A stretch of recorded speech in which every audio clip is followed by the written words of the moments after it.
Hi, I'm Heidi Harriet. Welcome to Doggone Good Information. And also welcome my co-host, Tommy Fahey. Hi, Tommy. Hi, Heidi. It's great to be here. Always enjoy our conversations. Yes, for sure. I'm looking forward to today's episode and today's guest. Yeah, we have another guest, so that's exciting. Yes. A couple things that came my way this week that I thought were interesting. One, the federal government, interestingly, has stepped in and said that dogs can eat on patios across the United States. I believe prior they left it to the states to decide. And then if the state allows it, the actual restaurant could still decide how they want to handle it. But the federal government came in and said, your dogs are allowed on patios. It's not a health department concern. And about half of the states already allowed it. So about half of the states already allowed it. So kind of interesting. Again, the restaurant could say they don't want to do it, other than service dogs, as we know. Service dogs are always allowed. So just interesting. I thought it was interesting.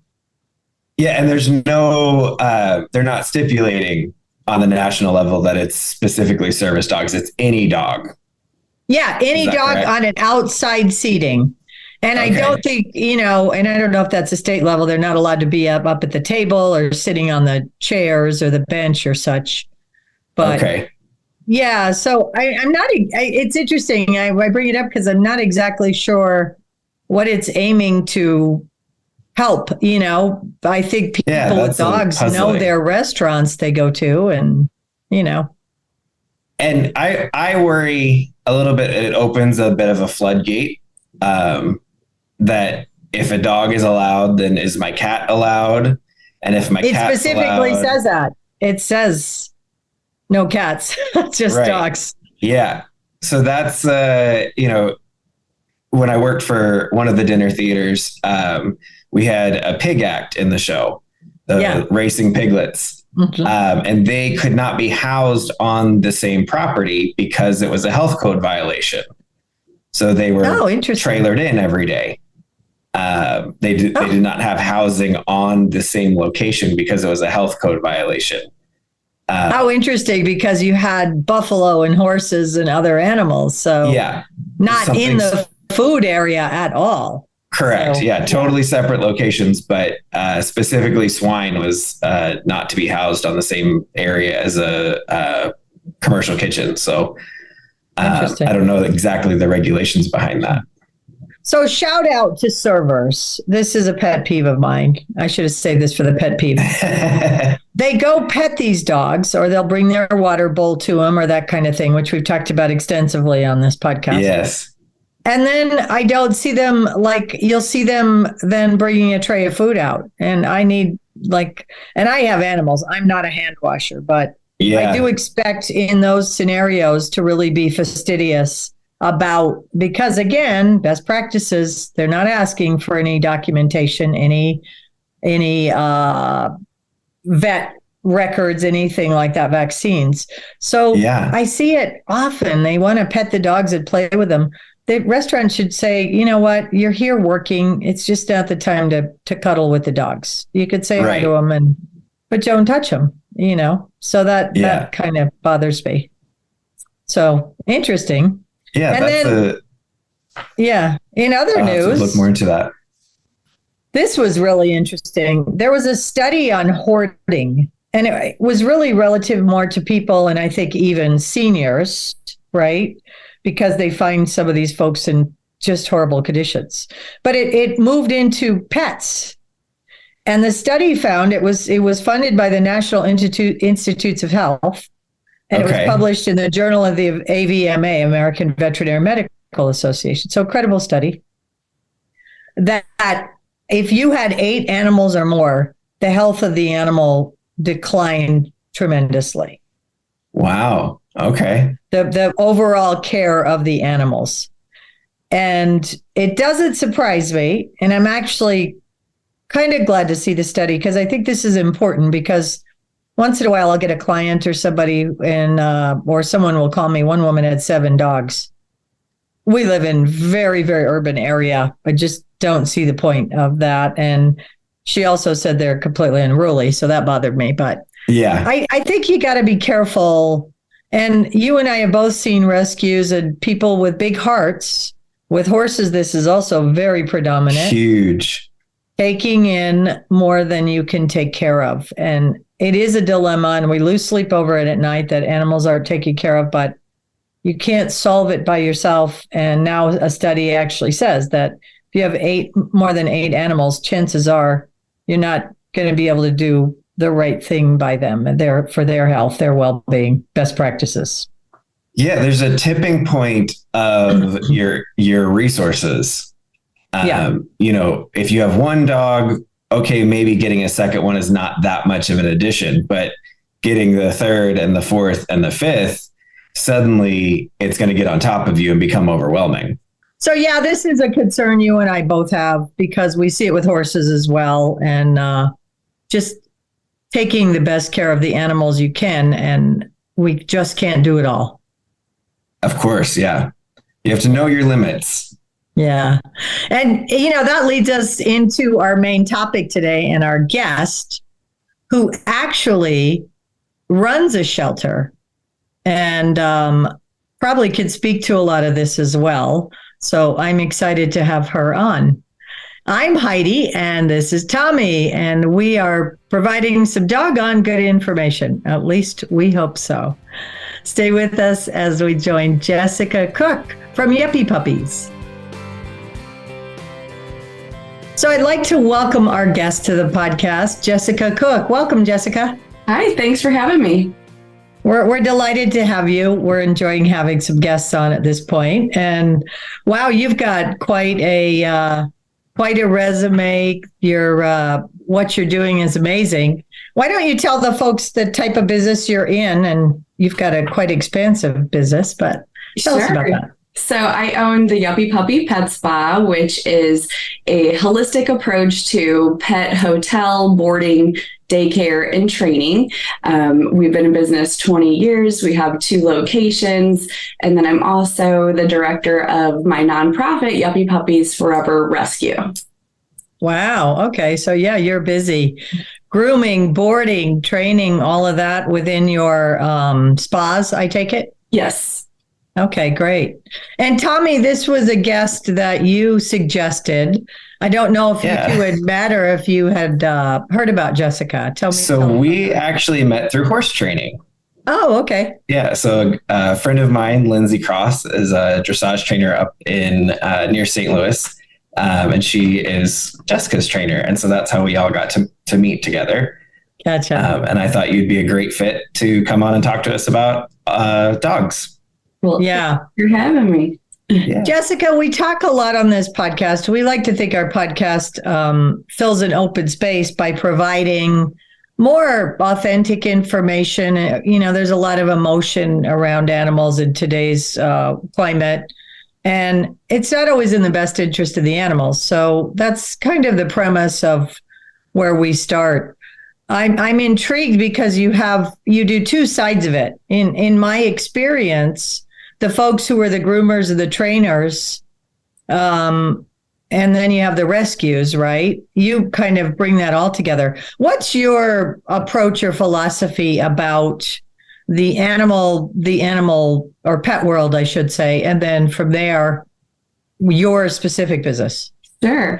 So it's evolved within the last 20 years. When I first started grooming and was a vet tech, people would drop their dog off to the groomers, do whatever, shave it down. And it has evolved to, I'm just going to go grab a cup of coffee and I'm going to pick up my dog and I want to have a pink tail and all these things. And so the dogs have become more humanized in the pet owners, and that's a good thing and a bad thing. And so that's kind of what over the years, seeing people really truly loved their dogs, but they were not providing the needs and being the best owner that they wanted to be, but they didn't know how by I don't know why my dog is chewing everything up. I buy him a new toy every day, and all the little behaviors that were actually causing detrimental behaviors. And in Missouri, we have so many dogs in need. We're number one in puppy mills. There's a crisis in the rescue world. So I wanted to use my pink, shiny, professional spa, where people come and can get all the luxury for their pets, and incorporate that with, hey, we're going to take this dog that somebody discarded in the shelter, and we're going to turn them into a Yuppy puppy by providing the training and the daycare and then when people come in and our trainers and our groomers have this dog that needs a home that was once discarded and now is acting like a perfect client, it really has opened their eyes to, maybe shelter dogs aren't that bad. Yeah. Awesome.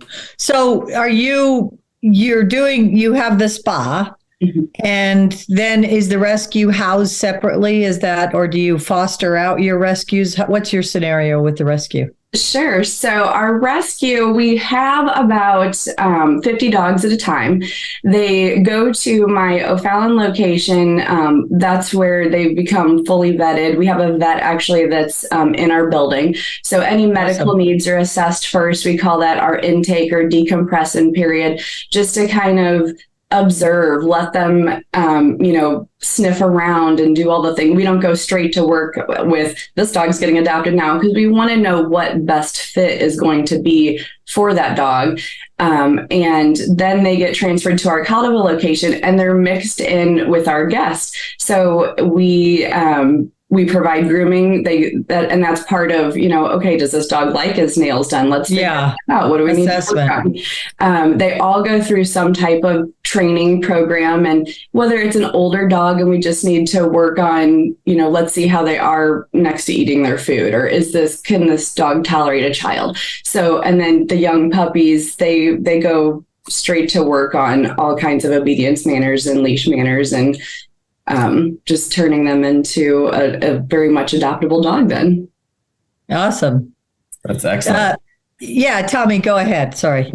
So with that program, then do you offer continuing education for the dogs and for the owners? You have training classes and that kind of thing? Yes. So our adoption process is quite different, because when we take on a dog, they never run out of time. They never run out of space. When we have an opening, we're committed to, let's make that dog as good as it can be and find the right fit. So when people come in for a meet and greet, they fill out an application based on what are you we have a bio, are you in an apartment? Do you actually run now, or are you wanting to run?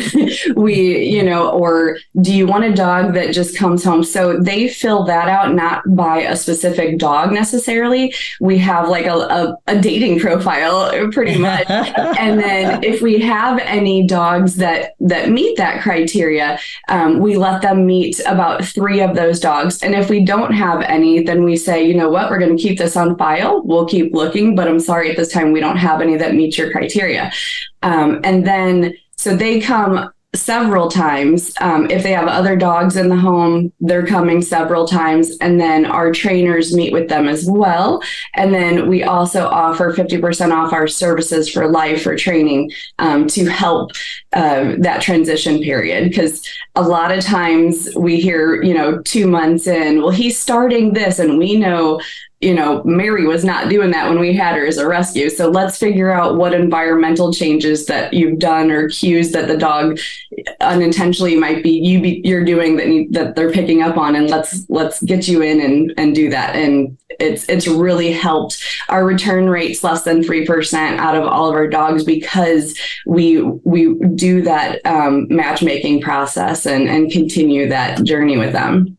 That's amazing. Really neat. Yeah, for sure. I think that's something that's probably missing in a lot of the rescue organizations and just generally, is that infrastructure to support the before, during, and after. I think there's a lot of everybody wants the utopian perfect story of, oh, I went to the shelter and I got my dog and I rescued it and it's now the perfect dog for me.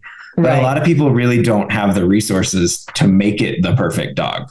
Yeah. And it sounds like you're providing those resources and ongoing for these people to help make their dog the perfect dog for them. Yes, we don't sugarcoat any expectations of a certain dog. You know, we still have some of those dogs where I have one now, Sandy, that if you're an owner that is not going to be a little stern with her, play some games, provide all those mental stimulations, she's going to come to your house and tear it up and have a great time.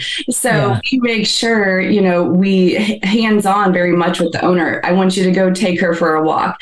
See right here. Now you need to make her sit. Now reward her for this. So we really want to set everybody up for success. And that is so true with rescue dogs. Everybody, some of them do have sad stories. And if we have a background that we know, we share that. But we tell people, don't feel sorry for this rescue dog. They are safe. Today is a new awesome day. And they look to the future, and you know, don't give them a steak as soon as you go home because they were eating out of trash or they were on the streets. Like, just set that structure, and that dog will become that perfect companion by having that structure and creating that bond with the owner and the dog.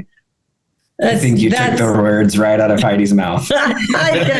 Absolutely. I have a dog with me. I'm home today. He's laying here next to me. Otis. He's a standard poodle. He came from a poodle rescue here in my area and was a hoarding situation. He was the big breeder daddy. Doesn't know a thing, had no foundation training. My approach, and I'm a third generation trainer, is to say, today's a new day. And I just had Clinton Anderson. If you do horses, then you probably know Clinton as well. He was on my other podcast, and he Clinton, as we know, Clinton just puts it out there and doesn't worry about how he says it. But he says, you're just carrying around this big bag of shit, reminding them of their negative. Like, we keep repeating their negative story. I always tell people when I'm training, you don't have to tell me the backstory. I'll be able to tell you more about it then you can, you know, because it's always, well, they've been abused in today's world, right? And let's face it, there are all kinds of abuse. Not caring for an animal could be abusive. You don't have to be punching on them to be abusive, but we let them feed on that narrative. So I love what you just said, that, you know, today I brought Otis home. I was like, today's a new day, buddy. It's a new story. And I'm not going to let you run around and feed on your anxiety. I'm going to get in your face and, you know, eyes look at me and say, here we go. Let's make a new story. Let's make this great.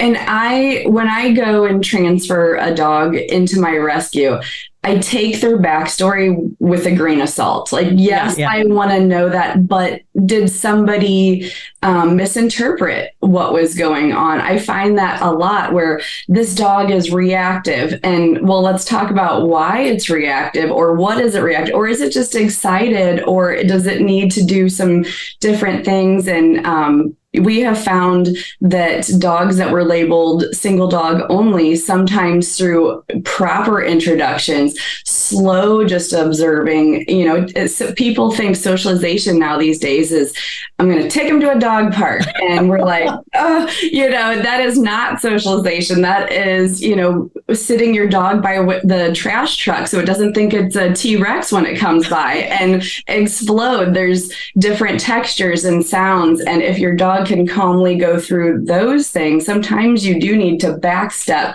and treat them like the beginning, like they know nothing, and then build them up to that. And we tell people all the time, so our rule is for 3 days when you take one of our rescue dogs home, that's 3 days with the people in the home or the people that we have introduced you that dog to already. And then you're going to do the same thing anytime a new visitor comes in.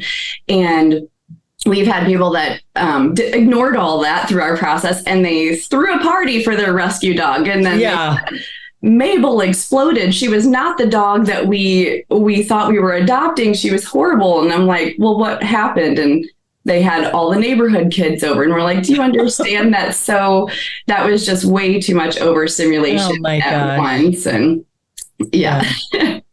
Well, Tommy, as you probably are not surprised to hear, this is my new favorite person right here, Jessica. This might work out. Yeah. I think you're spot on. And it's not that I have all the answers or Tommy, we're trying to put information out there, but as trainers, we certainly know these things about, our last podcast was about socialization, and that the dog park is not what they mean by socialization. That's anthropomorphizing, right? It means, Tommy used a good word, education. Let's educate them. Yeah. Love your points. Question, what type of breeds? So my shelter here and a lot of the county run shelters and such are really full of bully breeds and bully crosses. Mm-hmm. Is that your experience too? Or do you try to be selective?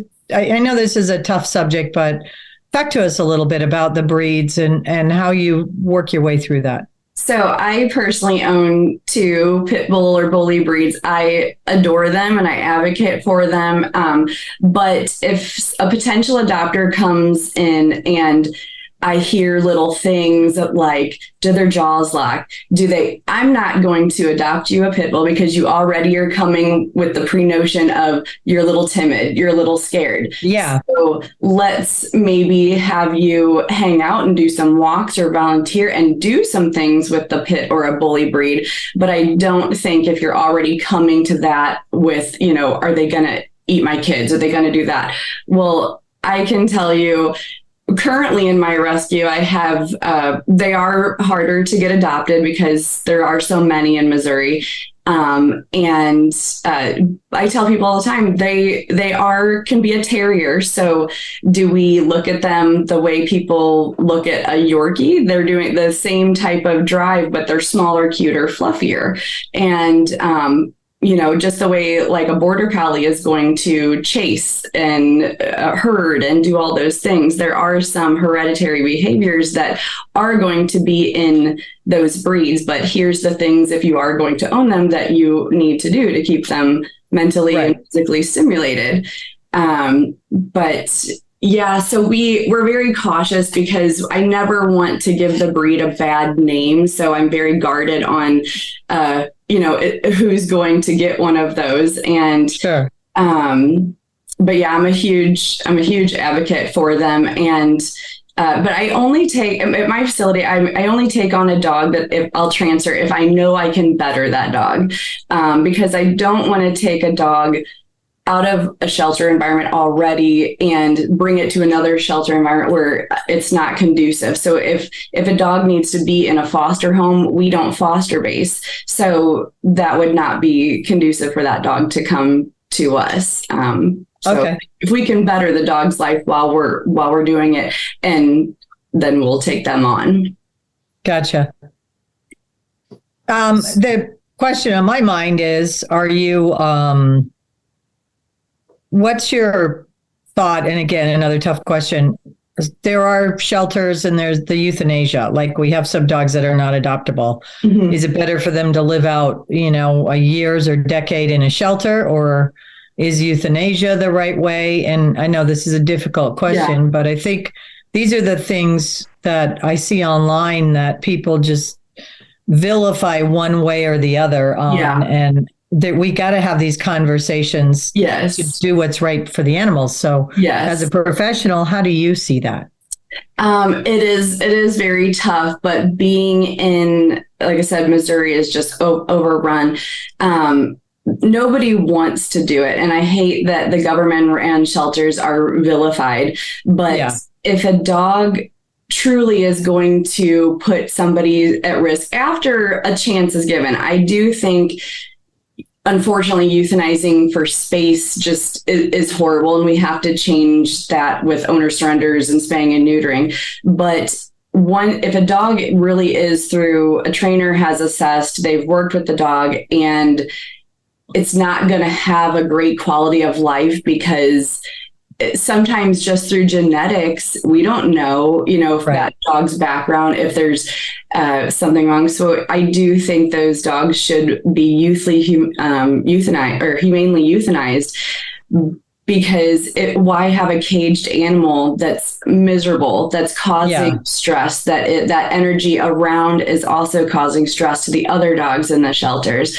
But yeah, I don't like to I would never condone euthanizing for space. I do. Yeah, no, I understand that. Yeah. But if I do think there are some dogs that are just so dangerous, unfortunately, and they should humanely be euthanized.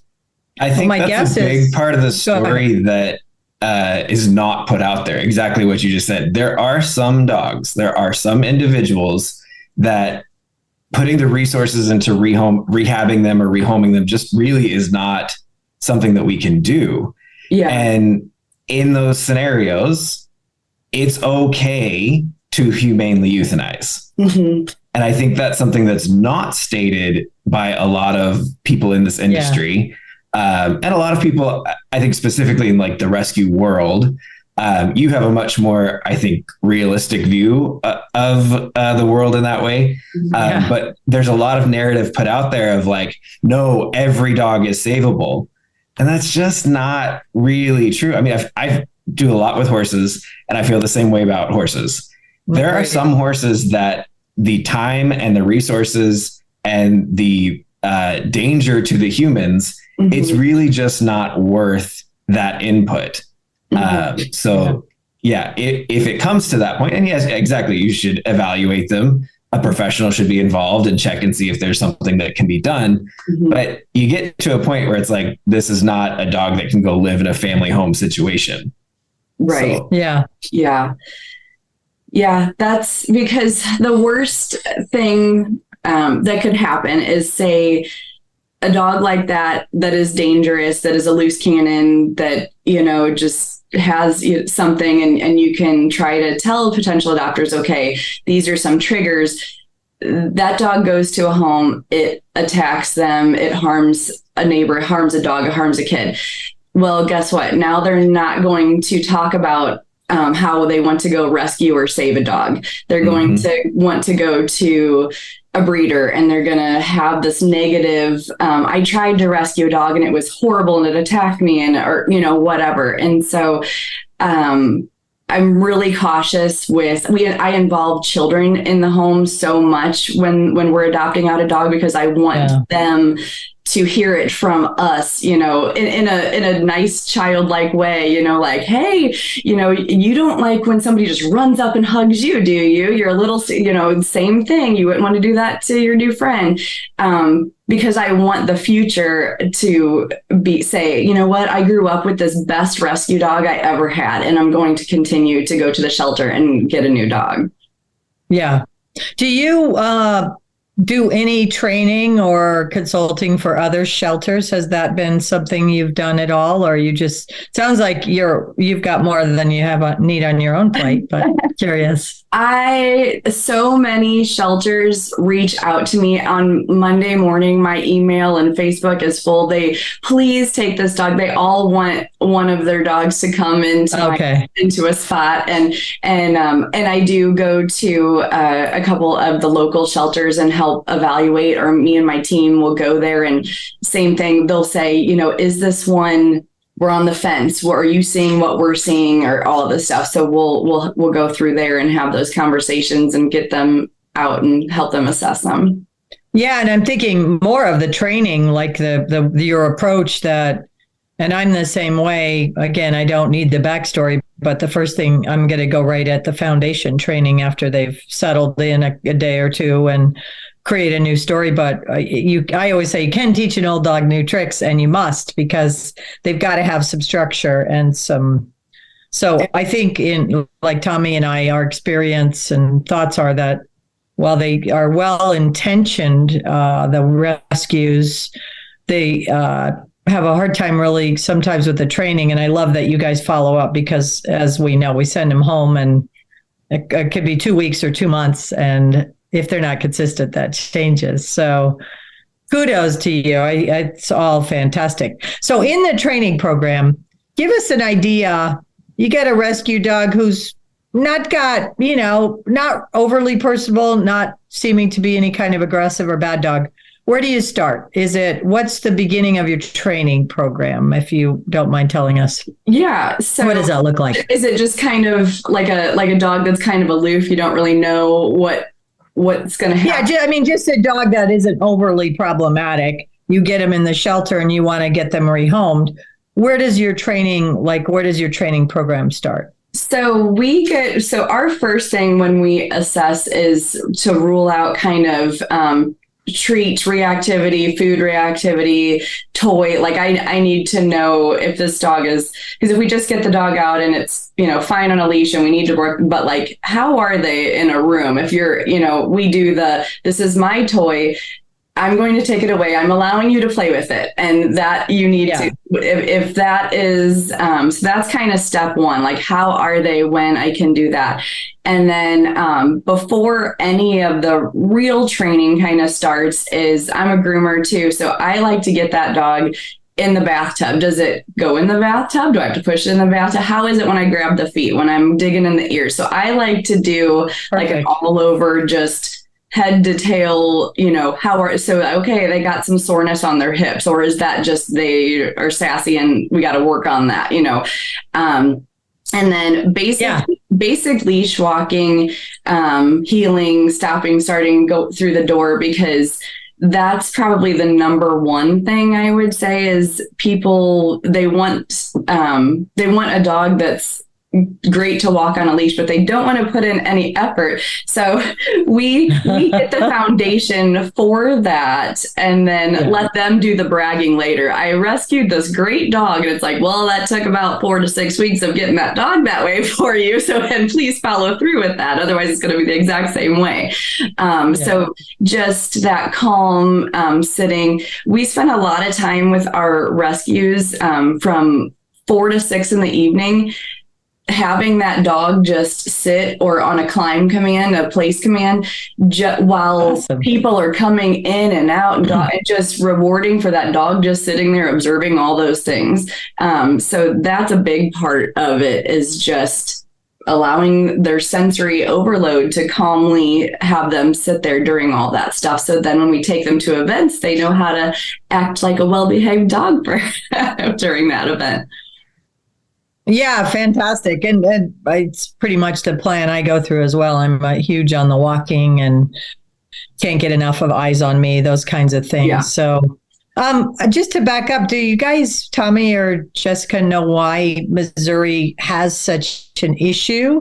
Are there fighting rings in Missouri, or is it just people love their pit bulls and they're breeding the worst of the breed, or or I don't think you have a lot of Amish there. They usually get in trouble. We actually do have a lot. You know, a lot of Amish. So we have a ton of Amish, and we're number one in puppy mills, and it's due to so the legislation where the bill, unfortunately, domestic animals are grouped in with livestock. And so you can have 50 females pregnant, and that's including heifers and dogs. So until we get the livestock separated from the domestic dogs, because I have no problem if a farmer has 300 acres and wants 50 pregnant heifers, but I do have a problem with Joe Smith with 50 dogs in his basement that are pregnant, and he can continue to pump them out. And until that gets separated, people are just treating dogs like a cash crop here. Do you know, in the state of Missouri, what are the regulations as far as housing for breeding animals? Are there regulations, and is that something clearly stated? In front of their face, in a crate, to be able to turn around, and they just have to have a water bottle or fresh water, and that's pretty much it. Really? And so a lot of, so we have to be regulated with the Department of Ag at Yuppy Puppy, and then for the rescue. Mm-hmm. And we do a lot of talking with her and just, how can we do this? And she's like, unfortunately, they're not breaking any laws until the laws change, that they can go out there a million times. And if dogs are in a crate and have a little bit of shelter and a fresh water something and are never touched, but they're doing their thing, that they're not breaking any laws, unfortunately. We talk a lot about on this podcast, because both Heidi and I have done a lot of entertainment with animals, that there's a lot more regulation on animals that are displayed to the public. So there's sort of this negative narrative around animals in the circus or animals in shows. But the reality is that those animals are highly regulated and have much higher standards of care by the law versus animals in a breeding situation or in a private ownership situation, where there's really not that many regulations or very minimal regulations. Like what you're saying is, as long as the basic minimum of care is there, we're okay with it. So yeah, that's an interesting dynamic there, that we don't have those regulations for breeding animals. Yeah. I truly believe if we separated the domestic from the farm, the livestock, we could probably get somewhere in it. And I know there's some advocates that are trying to get that bill proposed at least. So yeah, it's just, and that unfortunately is the people that are even licensed. So there's so many underground breeders, or they have 3 dogs and they're breeding and they're not on anybody's radar because nobody's calling them, but they keep posting on Marketplace, puppies for sale, or it's just continual. So let's say somebody is looking to get a dog, and that they do want a purebred dog. They're not interested in a mutt, or they have some reasoning why they want to go to a breeder.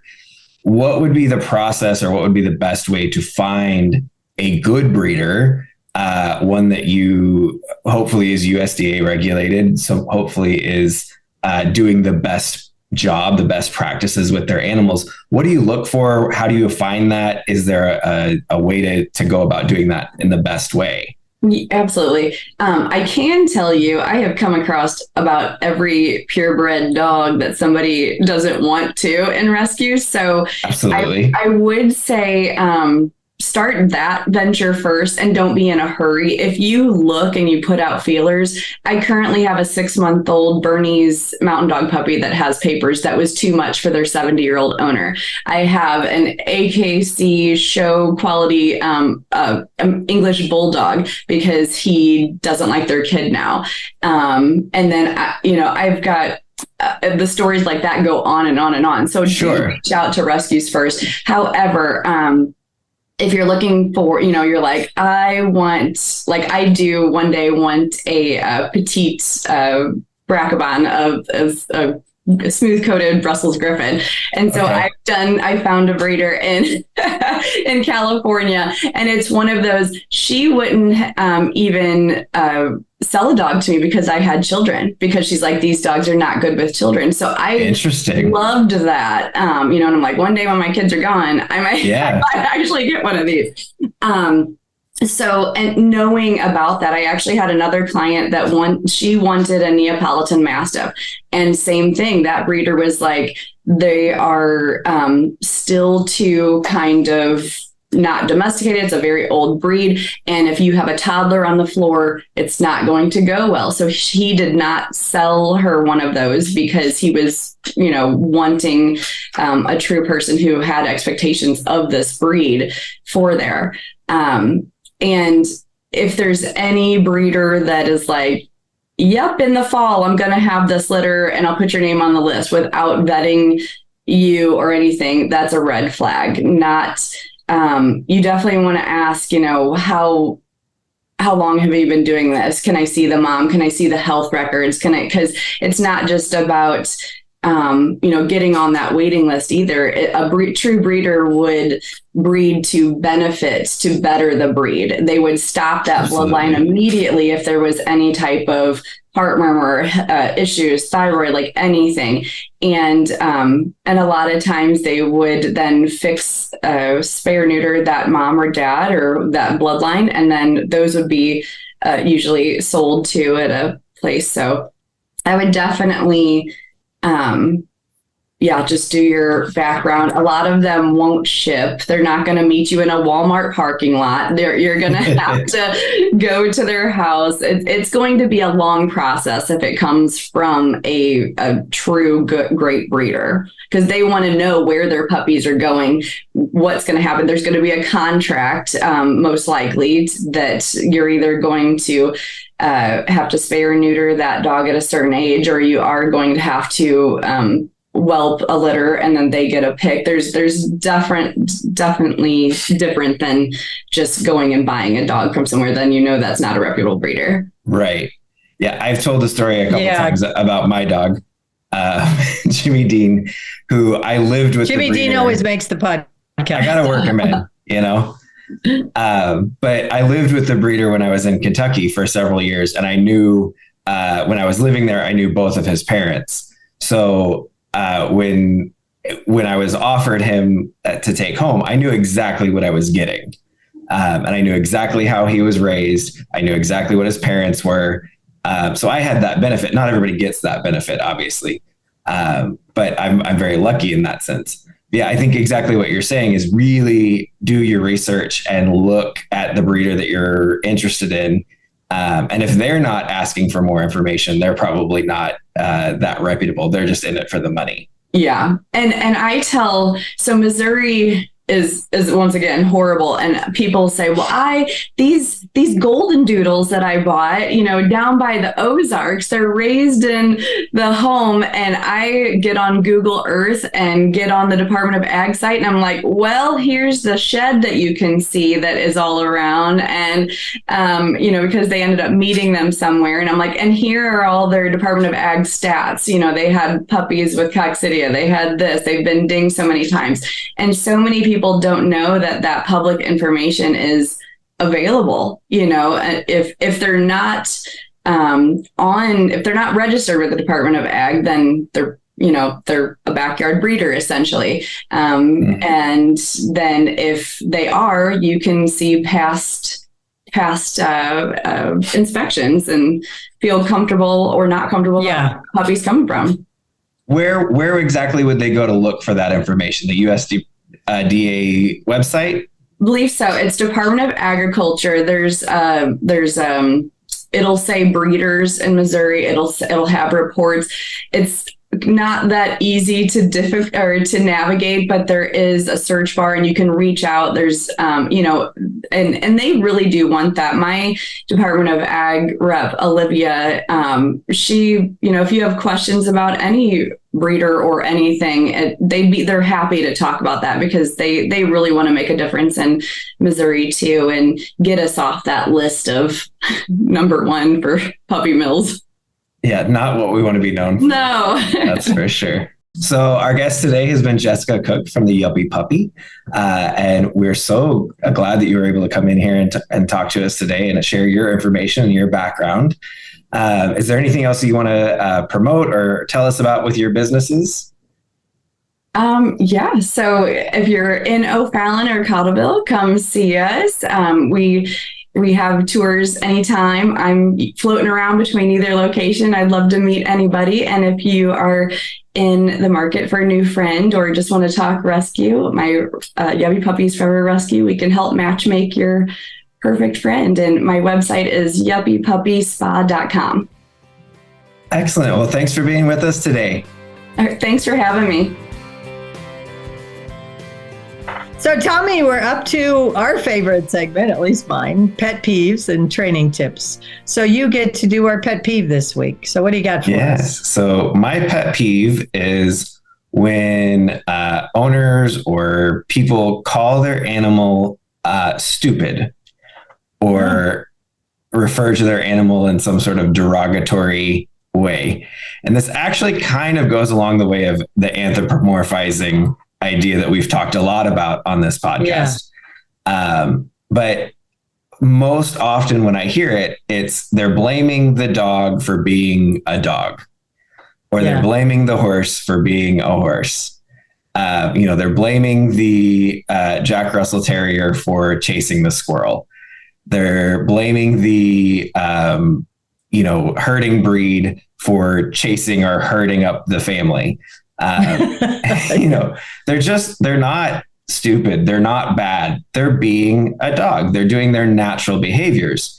And so I think what it boils down to a lot is that people really don't understand the natural behaviors of these animals that are in our care. So if you're going to have an animal, you need to take some time and educate yourself about what the natural behaviors of these animals are going to be. And then work on how to educate your animal and train them so that you can help curb some of those unwanted behaviors and encourage some of the behaviors that you do want.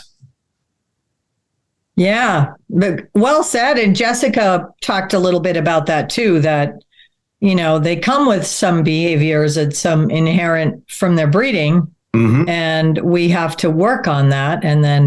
But it's a lifetime commitment to work on it. Yeah. At least the first half of their life, for sure. You might be able to skate a little beyond that, but you got to form that behavior. Yeah. I tell a lot of my training clients, you are creating the animal that you want for a year from now.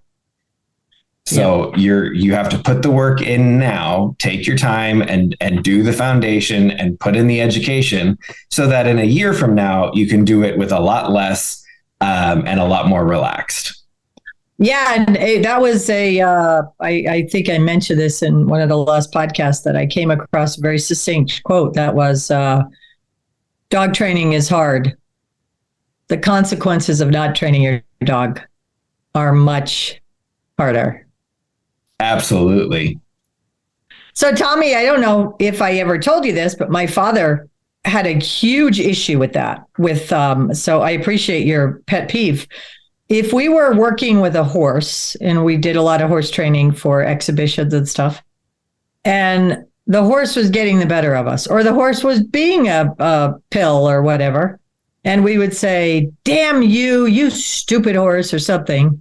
We didn't do it often because after one time, my dad would walk in the ring, take the whips out of our hand or take us off the horse and make us go think about it.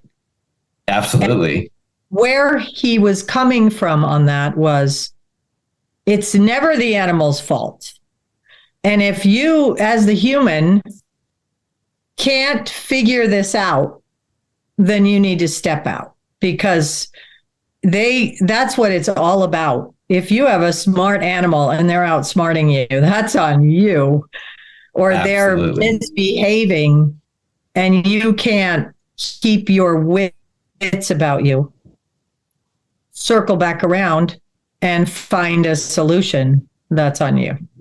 Yeah. There's another saying along those lines where frustration begins where knowledge ends. Knowledge ends. This is our training tip for the week. And again, we're combining this with our listener and viewer questions.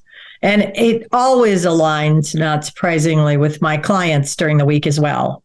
This is about the proper collars, harnesses. I get those questions all the time. I am not a fan of a harness. I tell people, get a skateboard and enjoy the ride, because they're going to pull you. The way I will use a harness is with a dog I'm not sure about who may try to wiggle out of their collar. I will put the collar on the dog with a leash, but I'll run the leash under the harness. So when I pull on the leash, it's still impacting the collar, but they can't get the collar over their head. And I even see some on the market now. I always think I'm going to make one of those. So you have to use the appropriate tools for the job, as any job. So a flat collar, what they call a flat collar, which is just the webbing or leather collar a dog would normally have, should have their ID and stuff, their rabies. if your dog is good, you're hooking into that and you're going off for your walks. And if not, then you need to think about your equipment. I love what's called a head collar or gentle leader. It figurates over their nose, comes up under. Mine actually comes up back here, and you have your leash, but you have more control of their head, which I love because we do that with horses. If I don't want a horse to look at the squirrel over there, I'm going to tip his head towards me. But yeah, with dogs, we don't do that. So, and then a prong collar. And there's a lot of information out there about prong collars, love and hate them and such. If I can't walk a dog with one hand and give a check and release, I've got the wrong equipment. Mm-hmm. That's the way I approach it. And then there are e-collars as well. I personally don't use them. I am studying them, and I think there's a really good and proper use for them. I just have not used them and I get the job done, but I'm always willing to learn. So the e-collar I find interesting, but that was a question I got via email this week, was about why do I not like harnesses? Somebody had read that. Yeah. And they allow pulling and strongest part of their body. So enjoy the ride, get a skateboard. You're harnessing their center of gravity. Yeah. And you lose the leverage. Yeah. Yeah. So, and get their eyes all the time. You got to have them look up at you. Stop and get in their brain, folks. All right, Tommy, been a great episode. A little bit of technical trouble, but it should, a lot of great information in here. And as always, thank you for being a part of the podcast. Yes, thank you. This has been wonderful. And we hope you guys will subscribe, rate and review us. And also be sure and share this information.